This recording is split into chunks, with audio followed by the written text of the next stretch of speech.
Welcome to Ganapathi academy Kakinada YouTube channel.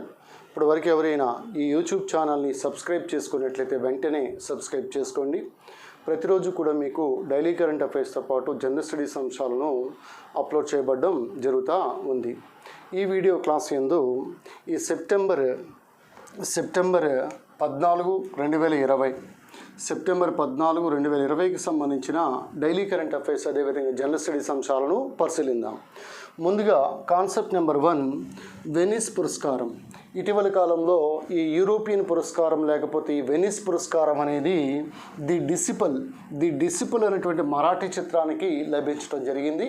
ఈ చిత్రానికి గాను ఉత్తమ స్క్రీన్ ప్లేని అందించినటువంటి ఈ చైతన్య తమన్హే అనేటువంటి వ్యక్తికి ఈ పురస్కారం లభించడాన్ని గమనించాలి. సో వెనిస్ పురస్కారము యూరోపియన్ పురస్కారము, that is goes to the Disciple Marathi movie ఉత్తమ స్క్రీన్ ప్లే అవార్డుకు గాను చైతన్య తమన్హేకి లభించడాన్ని గమనించాలి. సో కాన్సెప్ట్ నెంబర్ 2, ఈ శ్రీశాంత్ కేరళకు చెందినటువంటి క్రికెట్ క్రీడాకారుడు. దాదాపుగా 7 సంవత్సరాల పాటు ఈయనపై నిషేధం విధించడం జరిగింది BCCI. అయితే ఈయన 2013 IPLలో మ్యాచ్ ఫిక్సింగ్ ఆరోపణల కారణంగా నిషేధం విధించడం జరిగింది. 7 సంవత్సరాలు పూర్తవడంతో ఈయన తిరిగి ఈ అంతర్జాతీయ క్రికెట్లోకి అదేవిధంగా దేశవాళీ క్రికెట్లోకి ఎంటర్ అవ్వడానికి ఆస్కారం అనేది కలిగింది. శ్రీశాంత్గా గుర్తుపెట్టుకోవచ్చు, కేరళ క్రికెట్ క్రీడాకారుడు. నెక్స్ట్ కాన్సెప్ట్ నెంబర్ 3, ఇటీవల కాలంలో మనకి US ఓపెన్ 2020 జరగడం మనకి తెలిసిందే. ఇందులో మహిళా విజేతగా నవోమి వసాకా సో విజేతగా నిలవడాన్ని గమనించాలి. Naomi Osaka belongs to Japan. So రన్నర్అప్గా విక్టోరియా అజరంకా బెలారస్ భామ. ఈ బెలారస్ టెన్నిస్ క్రీడాకారిణి విక్టోరియా అజరంకా రన్నర్అప్గా నిలవడాన్ని గమనించాలి. సో ఇది US ఓపెన్ మహిళా విజేతకి సంబంధించిన సమాచారం. అదేవిధంగా పురుషుల విభాగానికి వచ్చినట్లయితే ఆస్ట్రియా కుర్రాడు ఈ టీమ్ US ఓపెన్ విజేతగా నిలవడం గమనించాలి. జ్వరేవ్ జర్మనీ క్రీడాకారుడు రన్నర్అప్గా నిలవడాన్ని గమనించాలి. సో ఈ టీమ్ ఆస్ట్రియా క్రీడాకారుడు ఆస్ట్రియా రాజధాని వియన్నా. ఈ వియన్నాలో మనకి ఇంటర్నేషనల్ అటామిక్ ఎనర్జీ ఏజెన్సీ, అదేవిధంగా United Nations Industries Development Organisation, అదేవిధంగా ఒపెక్ అనేటువంటి సంస్థలు ఈ 3 కూడా వియన్నాలో ఉండటాన్ని గమనించాలి. బెలారస్ యొక్క రాజధాని మిన్స్క్, ఆస్ట్రియా రాజధాని వియన్నా మనకి తెలిసిందే. నెక్స్ట్ కాన్సెప్ట్ నెంబర్ 4, జాతీయ నిరుద్యోగిత రేటు. ఇటీవల కాలంలో భారతదేశ ఆర్థిక వ్యవస్థకు సంబంధించినంత వరకు ఈ ఒక సర్వే నిర్వహించడం గమనించాలి. ఈ ఆర్థిక సర్వేలో భారతదేశంలో జాతీయ నిరుద్యోగిత రేట్ అనేది ఈ నేషనల్ అన్ఎంప్లాయ్మెంట్ రేట్ అనేది 8.35%గా గుర్తుపెట్టుకోవాలి. నెక్స్ట్ ఆలీ ఖాన్, ఇటీవల కాలంలో వార్తల్లో నిలిచినటువంటి అమెరికాకు చెందినటువంటి క్రికెట్ క్రీడాకారుడు. సో ఇప్పుడు IPL మనకి UAEలో జరగబోతూ ఉంది. ఈ IPLలో కోల్కతా నైట్ రైడర్స్ తరపున ఆడబోతున్నటువంటి అమెరికన్ క్రికెట్ క్రీడాకారుడు ఆలీ ఖాన్గా గుర్తుపెట్టుకోవచ్చు. ఫస్ట్ అమెరికన్ సో క్రికెటర్గా ఆలీ ఖాన్ని గుర్తుపెట్టుకోవచ్చు. నెక్స్ట్ 13వ ఏరో ఇండియా సదస్సు. ఇది 2021 బెంగళూరులో జరగబోతున్నట్టుగా గుర్తుపెట్టుకోవాలి. 2019లో కూడా బెంగళూరులో జరగడం మనకి తెలిసిందే. స్పేస్ సిటీ, ఎలక్ట్రానిక్ సిటీగా పిలువబడే నగరము Bengaluru. Next breaking the cocoon at the rate of 40. This book was written by Radha నాయర్గా గుర్తుపెట్టుకోవాలి. Breaking the cocoon at the rate of 40. This book was written by Radha Nair. Next eye donation portal. ఇటీవల కాలంలో this portal was launched by Tamil Nadu government. Right now Tamil Nadu governor is Bhagat Singh Banwarilal Purohit and Tamil Nadu chief minister is Palani Swami. Next ఈ eye donation portal తమిళనాడుగా గుర్తుపెట్టుకోవచ్చు. అదేవిధంగా air ambulance recently started by Karnataka. Air అంబులెన్స్ని తీసుకొచ్చింది కర్ణాటక రాష్ట్రంగా గుర్తుపెట్టుకోవాలి. భారతదేశంలోని తొలి రాష్ట్రం కర్ణాటక ఎయిర్ అంబులెన్స్ సర్వీస్ని తీసుకొచ్చినటువంటి రాష్ట్రం. అయితే ఇదివరకే కేరళ రాష్ట్రం మనకి మెరైన్ అంబులెన్స్ సర్వీస్ని తీసుకురావడం కూడా మనకి తెలిసిందే, కేరళ రాష్ట్రం. Next, coming to today's very important topic, that is National Hindi Day. ఈ నేషనల్ హిందీ డే అనేది which was observed on September 14 every year. జాతీయ హిందీ దినోత్సవం అనేది సెప్టెంబర్ 14వ తారీఖున జరుపుకుంటాం. అయితే ప్రపంచ హిందీ దినోత్సవం అనేది జనవరి 10వ తారీఖున జరుపుకుంటాం, మనకి తెలిసిందే. So this is the difference between national Hindi day and world Hindi day. World Hindi day అయితే జనవరి 10గా గుర్తుపెట్టుకోవాలి, జాతీయ హిందీ దినోత్సవం సెప్టెంబర్ 14వ తారీఖున గుర్తుపెట్టుకోవాలి. మరి సెప్టెంబర్ 14వ తారీఖున ఎందుకు జాతీయ హిందీ దినోత్సవాన్ని జరుపుకుంటున్నాం అంటే, మనకి 1949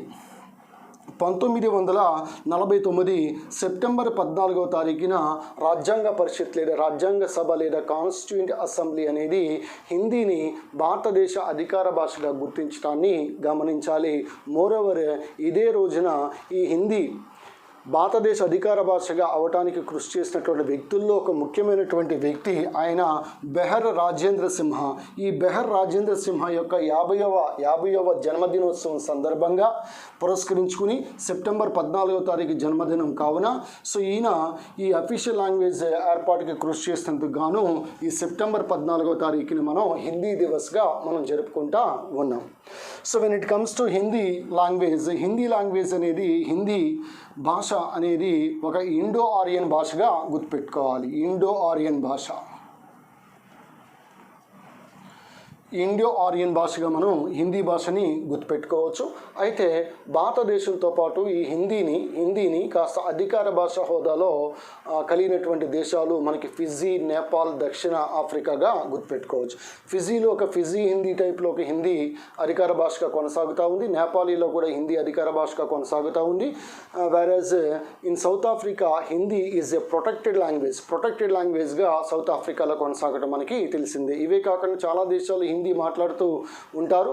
సో ఇక్కడ మనకి ప్రపంచవ్యాప్తంగా చూసుకున్నట్లయితే హిందీ అనేది మనకి 3వ స్థానంలో ఉంటాన్ని గమనించాలి. Along with Urdu. Hindi plus Urdu కలిపి 3వ స్థానం. Third most spoken language in the world is Hindi. కానీ ఉర్దూని తీసేస్తే 4th most spoken language in the world is హిందీగా చెప్పవచ్చు. కాబట్టి ఉర్దూతో కలిపి హిందీ 3వ స్థానంలో ఉన్నట్టుగా గమనించాలి. మొదటి స్థానం ఇటీవల కాలంలో ఇంగ్లీష్, 2వ స్థానం మాండరిన్ లేకపోతే చైనీస్, 3వ స్థానము హిందీ, 4వ స్థానము స్పానిష్, 5వ స్థానంగా మనకి ఫ్రెంచ్ గుర్తుపెట్టుకోవచ్చు.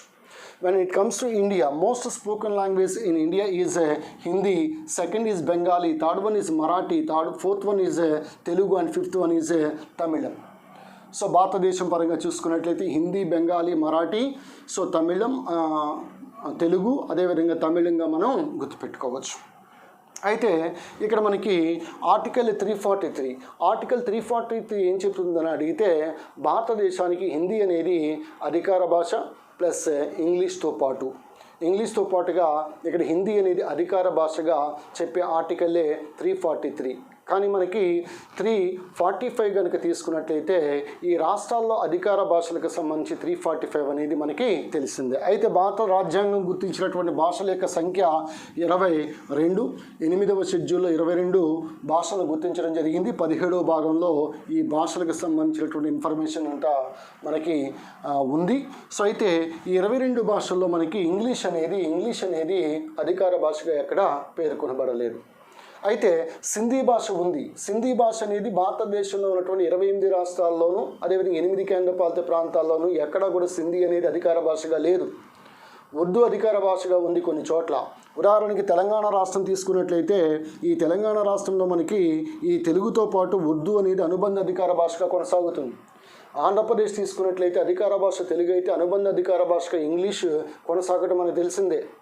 ఇంకా నాగాలాండ్, అరుణాచల్ ప్రదేశ్, మేఘాలయలో ఇంగ్లీష్ అనేది అధికార భాషగా కొనసాగుతూ ఉంది. అలాగే ఈ 22 భాషల్లో మనకి సంస్కృతం అనేది ఒక అధికార భాషగా పేర్కొనడం జరిగింది. ప్రస్తుతం సంస్కృతం అనేది ఏ రాష్ట్రంలోనూ అధికార భాష కాదు, కానీ 2 రాష్ట్రాల్లో అనుబంధ అధికార భాషగా అడిషనల్ అఫీషియల్ లాంగ్వేజ్గా కొనసాగుతూ ఉంది. ఆ 2 రాష్ట్రాలు, ఒకటి ఉత్తరాఖండ్, 2 హిమాచల్ ప్రదేశ్ సంస్కృతానికి సంబంధించినంత వరకు. నేపాలీ అధికార భాషగా ఉంది 22 భాషల్లో. నేపాలీ అనేది మనకి సిక్కిం రాష్ట్రంలో, అదేవిధంగా వెస్ట్ బెంగాల్లోని డార్జిలింగ్ ప్రాంతంలో ఈ నేపాలీ అనేది మనకి అడిషనల్ అఫీషియల్ లాంగ్వేజ్గా కొనసాగటాన్ని గమనించాలి. So this is about article 343. అయితే first Indian state which adapts Hindi as it's official language, ఆ రాష్ట్రానికి సంబంధించి అధికార భాషగా హిందీని తొలిసారిగా గుర్తించినటువంటి రాష్ట్రం బీహార్గా గుర్తుపెట్టుకోవచ్చు. అయితే ప్రస్తుతం భారతదేశంలో 28 రాష్ట్రాలు, 8 కేంద్రపాలిత ప్రాంతాల్లో ఎన్ని రాష్ట్రాలు, కేంద్రపాలిత ప్రాంతాల్లో హిందీ అధికార భాషగా, అనుబంధ అధికార భాషగా కాదు, గుజరాత్ తీసుకుంటే అనుబంధ అధికార భాషగా ఉంది, అక్కడ గుజరాతీ ప్రధానంగా అఫీషియల్ లాంగ్వేజ్. అదేవిధంగా మనకి మిజోరం తీసుకున్నట్లయితే ఆ మిజోరంలో కూడా అనుబంధ అధికార భాషగా ఉంది ఇంగ్లీష్. అందువల్ల పూర్తిగా హిందీని అధికార భాషగా కలిగినటువంటి రాష్ట్రాల సంఖ్య, అదేవిధంగా ఈ యూనియన్ టెరిటరీస్ కేంద్రపాలిత ప్రాంతాల సంఖ్య ఎంతో మీరు కామెంట్ రూపంలో తెలియచేయండి. ఉదాహరణకి మనం తీసుకున్నట్టు ఢిల్లీ అధికార భాషగా మనకి అక్కడ హిందీ అనేది ఉంది. అయితే ఇటీవల కాలంలో మనకి జమ్మూ కాశ్మీర్లో ఇంగ్లీష్, ఉర్దూ అధికార భాషలుగా కొనసాగుతూ ఉన్నాయి. రీసెంట్గా కేంద్ర కేబినెట్ తీర్మానం చేయడం జరిగింది, ఒకటి కాశ్మీరీ భాష, డోగ్రీ భాష, హిందీ భాష కూడా అక్కడ అధికార భాషలుగా కొనసాగనున్నాయి జమ్మూ కాశ్మీర్ రాష్ట్రంగా మనం గుర్తుపెట్టుకోవచ్చు. అయితే సెప్టెంబర్ 14 హిందీ దినోత్సవం, జాతీయ హిందీ దినోత్సవం, ప్రపంచ హిందీ దినోత్సవం జనవరి 10గా గుర్తుపెట్టుకోవచ్చు. అదేవిధంగా వరల్డ్ ఇంగ్లీష్ డే, ప్రపంచ ఇంగ్లీష్ దినోత్సవం అనేది ఏప్రిల్ 23గా గుర్తుపెట్టుకోవచ్చు. అదేవిధంగా ఆగస్టు 3 అనేది ప్రపంచ సంస్కృత దినోత్సవంగా గుర్తుపెట్టుకోవచ్చు, ఆగస్టు 3వ తారీఖున. అదేవిధంగా వరల్డ్ మదర్ టంగ్ డే, ఇది ఇంటర్నేషనల్ మదర్ టంగ్ డే, అంతర్జాతీయ మాతృత్వ దినోత్సవం అనేది, ఈ మాతృభాషా దినోత్సవం అనేది ఫిబ్రవరి 21. నెక్స్ట్ తెలంగాణ భాషా దినోత్సవం సెప్టెంబర్ 9. తెలుగు భాషా దినోత్సవం గిడు రామ్మూర్తి నాయుడు జయంతి, వ్యవహారిక భాషోద్యమ పితామహుడు జయంతి ఆగస్టు 29 తెలుగు భాషా దినోత్సవం. అదేవిధంగా బ్రెయిలీ లిపి దినోత్సవం అనేది జనవరి 4గా గుర్తుపెట్టుకోవచ్చు. అంతర్జాతీయ సంజ్ఞా భాషల అంటే సంకేతాలతో ఈ డెఫ్ వారికి ఉపయోగపడే భాషలు, ఈ అంతర్జాతీయ సంజ్ఞా భాషల దినోత్సవం సెప్టెంబర్ 23గా కూడా గుర్తుపెట్టుకోవచ్చు. అయితే భారత రాజ్యాంగం గుర్తించినటువంటి 22 అధికార భాషలు కాకుండా ఆయా రాష్ట్రాల్లో, ఉదాహరణకి త్రిపుర కనుక తీసుకున్నట్లయితే ఇంకా కొన్ని భాషలు మాట్లాడడం జరుగుతూ ఉంది. త్రిపుర తీసుకుంటే కోక్ బోరక్ భాష త్రిపుర రాష్ట్రంలో చూడవచ్చు, కోక్ బోరక్. మిజో భాష మనం మిజోరంలో చూడవచ్చు. సో అదేవిధంగా ఇక్కడ హిందీ అనేది it is not a national language. ఇదొక హిందీ అనేది అధికార భాష మాత్రమే, జాతీయ భాష కాదు, జాతీయ భాష లేదు, భారతదేశానికి జాతీయ భాష లేదు. సో అందువల్ల ఇక్కడ హిందీని జాతీయ భాషగా ప్రవేశపెట్టాలని సూచించిన తొలి వ్యక్తి స్వామి దయానంద సరస్వతి, ఆర్య సమాజ స్థాపకుడు, శుద్ధి ఉద్యమాన్ని నడిపినటువంటి వ్యక్తి ఈ స్వామి దయానంద సరస్వతి. మూలశంకరుడు అని పిలుస్తాం. హిందీని నేషనల్ లాంగ్వేజ్గా ప్రకటించాలని ఈయన తొలిసారిగా సూచించడం జరిగింది. అలాగే స్వరాజ్యం అనేటువంటి పదాన్ని కూడా తొలిసారిగా సూచించింది Dayananda Saraswati. India for Indians అని చెప్పడం జరిగింది స్వామి దయానంద సరస్వతి మూలశంకరుడు. ఈ స్వరాజ్యం అనే దాని, స్వరాజ్యం నా జన్మ హక్కు, దాన్ని సాధించి తీరుతానని చెప్పినటువంటి వ్యక్తి బాలగంగాధర్ తిలక్, అది కూడా మనకి తెలిసిందే. అయితే మనకి ఈ అధికార భాషల చట్టం అఫీషియల్ లాంగ్వేజెస్ యాక్ట్ అనేది 1963లో చేపట్టడం జరిగింది. దీన్ని అనుసరించి 1965 నుంచి హిందీతో పాటు ఇంగ్లీష్ని అధికార భాషగా కొనసాగిస్తూ ఉన్నారు. ఇనీషియల్గా 15 సంవత్సరాలు పేర్కొనడం జరిగింది, కానీ దాన్ని ఎక్స్టెండ్ చేసుకుంటూ ఇప్పటికీ కూడా మనం ఏదైనా ఒక పాస్పోర్ట్ తీసుకుంటే దాని మీద హిందీ మరియు ఇంగ్లీష్ లాంగ్వేజెస్ని మనం పాస్పోర్ట్ మీద చూడడానికి ఆస్కారం ఉంది. సో కావున ఇది మనకి ఈ హిందీకి సంబంధించి క్లుప్తమైనటువంటి సమాచారం. అదేవిధంగా ఈ ఫాదర్ ఆఫ్ మోడర్న్ హిందీ లిటరేచర్గా పిలువబడే వ్యక్తి హరిశ్చంద్ర అని పిలుస్తాం. హరిశ్చంద్ర ఈ ఫాదర్ ఆఫ్ మోడర్న్ హిందీ లిటరేచర్గా పిలువబడే వ్యక్తి హరిశ్చంద్ర అనేటువంటి వ్యక్తిని పిలుస్తాం. భరతేందు హరిశ్చంద్ర అని పిలుస్తాం, father of modern Hindi literature. అలాగే మనకి భారతదేశంలో అత్యధిక సర్క్యులేషన్ కలిగినటువంటి వార్తాపత్రిక, అది హిందీలో వెలువడుతుంది, దాని పేరు దైనిక్ జాగరణ్. అలాగే ఫస్ట్ హిందీ మూవీ రాజా హరిశ్చంద్ర, అది మూకీ చిత్రం, 1913 మనకి తెలిసిందే. తర్వాత 1931లో ఆలం ఆరా, అది కూడా హిందీ చిత్రమే, సో అది టాకీ చిత్రం. ఆ తర్వాత తొలి రంగుల చిత్రం కిసాన్ కన్యా, అది కూడా హిందీ చిత్రం మనకి తెలిసిందే. సో ఇది కాస్త హిందీకి సంబంధించినటువంటి సమాచారం. దీంతోపాటు మనకి ప్రపంచ హిందీ సదస్సులు, వరల్డ్ హిందీ కాన్ఫరెన్సెస్ అనేవి, ఫస్ట్ వరల్డ్ హిందీ కాన్ఫరెన్స్ అనేది నాగపూర్లో జరిగింది 1975 జనవరి 10. జనవరి 10 ప్రపంచ హిందీ దినోత్సవం. ఆ తర్వాత మనకి 2018లో పోర్ట్ లూయిస్, మారిషస్ రాజధాని పోర్ట్ లూయిస్లో జరగడాన్ని గమనించాలి. తర్వాత 2021 ఫిజీ దేశంలో, ఈ ఫిజీ దేశంలో 2021లో జరగబోతా ఉంది ప్రపంచ హిందీ మహాసభగా మనం గుర్తుపెట్టుకోవచ్చు. ఇది హిందీకి సంబంధించినటువంటి సమాచారం. అలాగే భారతదేశంలో దాదాపుగా 43.65% వరకు హిందీ మాట్లాడే వ్యక్తులే ఉన్నారు. హిందీ బెల్ట్. సో ఎక్కువ మనకి ఆర్ఆర్బీ లాంటి ఉద్యోగాల్లో కూడా హిందీ వాళ్ళు ఎక్కువగా ఆ ఉద్యోగాలు కైవసం చేసుకోవటం మనం చూస్తూనే ఉన్నాం. మొన్నే తెలుగు లాంగ్వేజ్ని ప్రవేశపెట్టడం జరిగింది. ఇదివరకైతే ఇంగ్లీష్, హిందీలోనే ఎక్కువగా ఈ పోటీ పరీక్షలు అనేవి జరుగుతూ ఉన్నాయి. అయితే ఈ నేషనల్ రిక్రూట్మెంట్ ఏజెన్సీ ద్వారా సెట్ అయినటువంటి ఎగ్జామ్ని దాదాపుగా మనకి ఒక 12 భాషల్లో ఇంక్లూడింగ్ తెలుగు భాషలో కూడా ఈసారి నిర్వహించడం అంటే ఎప్పుడు నిర్వహిస్తారో ఏంటో మనకైతే ఈ కోవిడ్ కారణంగా అర్థం కావటం లేదు. కానీ భవిష్యత్తులో మన ఏజ్ అయిపోకుండా త్వరగానే ఎగ్జామ్స్ నిర్వహించినట్లయితే చాలా యూస్ఫుల్గా ఉంటుందని నేనైతే భావిస్తాను. ఇప్పటికే మనకి భారతదేశంలో నిరుద్యోగిత రేటు 8.35% అని చెప్తున్నారు. కానీ నాకు తెలిసి అది 88% వరకు ఉంటుందో అని అనుమానంగా ఉంది. ఈ కోవిడ్ కారణంగా చాలామంది ఉపాధ్యాయులు కానీ లేదా సాఫ్ట్వేర్ ఇంజనీర్స్ కానీ పరిశ్రమల్లో పనిచేసే వాళ్ళు కానీ అనేక మంది ఉపాధి కోల్పోవటం అనేది జరిగింది. కేవలం ప్రభుత్వ ఉద్యోగులు మాత్రమే కాస్త కోస్తో కొద్దిగా సంతోషంగా ఉండటం జరిగింది. అందువల్ల ప్రభుత్వ ఉద్యోగం అనేది ఎంత గొప్ప ఉద్యోగమో ఈ కోవిడ్-19 కారణంగా చాలామందికి ఇంక్లూడింగ్ నాకు కూడా బాగా తెలిసొచ్చింది. సో అందువల్ల దయచేసి మీరు ఈ ప్రిపరేషన్ ఇంకా గట్టిగా మీరు చేయటానికి ప్రయత్నించండి. So never give up on your dreams. So aim for big dream, aim for high. So ఎప్పుడు కూడా ఒక గొప్ప డ్రీమ్ని లేదంటే గొప్ప గోల్ని నిర్దేశించుకోండి. ఆ డిసిప్లిన్తో మీరు ముందుకు వెళ్ళినట్లయితే ఈ అంశాలన్నీ కూడా మీ నోట్స్ రూపంలో రాసుకుని లేకపోతే మీకు అందుబాటులో ఉన్నటువంటి పుస్తకాలన్నింటినీ కూడా వొరేషియస్గా చాలా ఎక్కువ సమాచారాన్ని చదివి ఆ సమాచారాన్ని అంతా కూడా నిక్షిప్తం చేసుకోండి. ఎప్పుడు కూడా always empty your brain and full up your heart.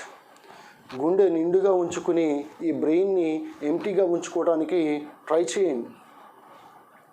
So తద్వారా మీరు what ever you want in your life, so definitely you will succeed in all your endeavours, in all your future endeavours. So ఈ విషయాన్ని ఎప్పుడు కూడా మర్చిపోకండి. Do or die లేదా swim are sync టైప్లో మీరు సో వొరేషియస్గా చదవటానికి ప్రయత్నించండి. సో ఇక్కడ మనకి హిందీ లాంగ్వేజ్ కారణంగా తెలుగు అంటే దక్షిణ భారతదేశ రాష్ట్రాలు ఇప్పటికీ కూడా తమిళనాడులో ఈ హిందీ వ్యతిరేక ఉద్యమాలు మనం చూస్తూనే ఉన్నాం.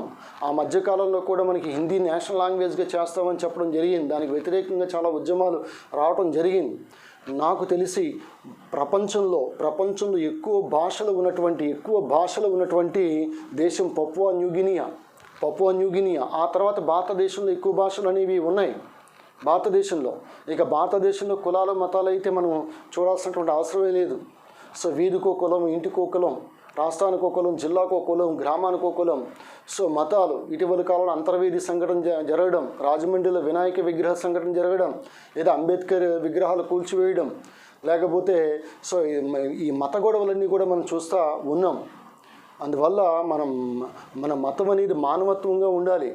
సో నేను భగవద్గీత చదువుతాను, ఖురాన్ చదవను, బైబిల్ చదవను అంటే అది మీ ఇష్టం. అది సో మానవత్వం ఉన్నవాడు ఈ 3 చదువుతాడు. మతం ఉన్నవాడు కేవలం ఒక గ్రంథాన్ని మాత్రమే పఠించడం అనేది జరుగుతుంది. దయచేసి ఎప్పుడు కూడా ఈ మతాలు కులాల జోలికి ఎప్పుడు కూడా పోవద్దని నేను మనస్ఫూర్తిగా మిమ్మల్ని కోరుకుంటూ ఉన్నాను. ఎవరి మతం వాళ్ళకి గొప్ప, ఎవరి కులం వాళ్ళకి గొప్ప. కానీ ఇతర కులాలని, ఇతర మతాలని కించపరిచే వ్యక్తి వాడు అడ్డగాడిదతో సమానం. నేను టీవీ నేను చెప్పినట్టుగా చెప్పడం లేదు, నేను చూస్తూ ఉన్నాను. కాబట్టి సో నా ఫ్రెండ్స్ అందరూ కూడా రకరకాల మతాలు, రకరకాల కులాలు ఉన్నటువంటి వ్యక్తులు.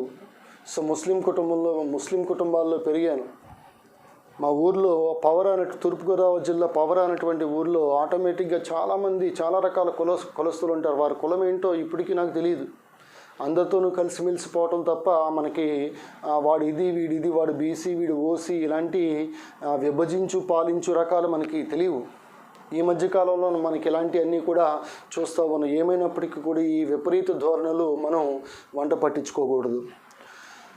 అయితే ఇది మనకి ఈ సెప్టెంబర్ 14, 2020కి సంబంధించినటువంటి కాస్త ముఖ్యమైనటువంటి సమాచారంగా మనం హిందీకి సంబంధించి ఈ విధంగా గుర్తుపెట్టుకోండి. సో దీంతోపాటు ప్రతిరోజు కూడా మనం 10 క్వశ్చన్స్ క్విజ్ రూపంలో అడగడం జరుగుతుంది. All these questions are related to chemistry. First one is Wilson వ్యాధి అనేది ఏ మూలకం, విల్సన్ వ్యాధి అనేది ఏ మూలకం కారణంగా కలుగుతుంది? Which element is responsible for Wilson's disease? Again which element is responsible for ఇటాయ్ disease? ఇటాయ్ అనేటువంటి వ్యాధి ఏ మూలకం అధికంగా శరీరంలోకి చేరడం వల్ల కలుగుతుంది? ఇక మూడోది ఈ కార్ ఎయిర్ బ్యాగ్స్లో వాడే రసాయనం, chemical used in car air bags, very very important. Next విషపూరిత లోహం, లోహాలన్నింటిలోకెల్లా among all the metals, which metal is said to be the most poisonous metal? విషపూరిత లోహం ఏది? అలాగే వ్యూహాత్మక మూలకం, స్ట్రాటజిక్ ఎలిమెంట్ అని దేన్ని పిలుస్తాం?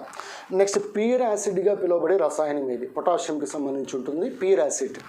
నెక్స్ట్ హాస్పిటల్స్లో ఎయిర్ ఉంటుంది కదా, so I mean the chemical which is mainly used for cleaning or purifying the closed air in hospitals. ఈ హాస్పిటల్స్లో ఉన్నటువంటి ఆ క్లోజ్డ్ ఎయిర్ని ప్యూరిఫై చేయడానికి వాడే రసాయనం ఏంటో కామెంట్ రూపంలో తెలియచేయండి. అలాగే ఫ్లవర్ ఆఫ్ జింక్ అని ఏ రసాయని పిలుస్తాం? జింక్ యొక్క కాంపౌండ్ ఉంటుంది. So which compound of zinc is known as flower of zinc. Next ఈ బ్రీత్ అనలైజర్లో వాడే రసాయనం, ఇది కూడా పొటాషియంకి సంబంధించింది. బ్రీత్ అనలైజర్లో వాడే కెమికల్ ఏంటో తెలియచేయండి. అలాగే రక్తస్రావం జరగకుండా రక్తాన్ని బ్లీడ్ అవ్వకుండా ఆ బ్లీడింగ్ని ఆపే ఒక ఐరన్కి సంబంధించిన కాంపౌండ్, ఇనుముకు సంబంధించినటువంటి కాంపౌండ్ తెలియచేయగలని కోరుతా ఉన్నాను. These are the 10 questions related to chemistry. You please answer them in comment section. This is yours Ganapati sir. Meet you tomorrow with more current affairs and general studies classes. Have a nice day. Thank you.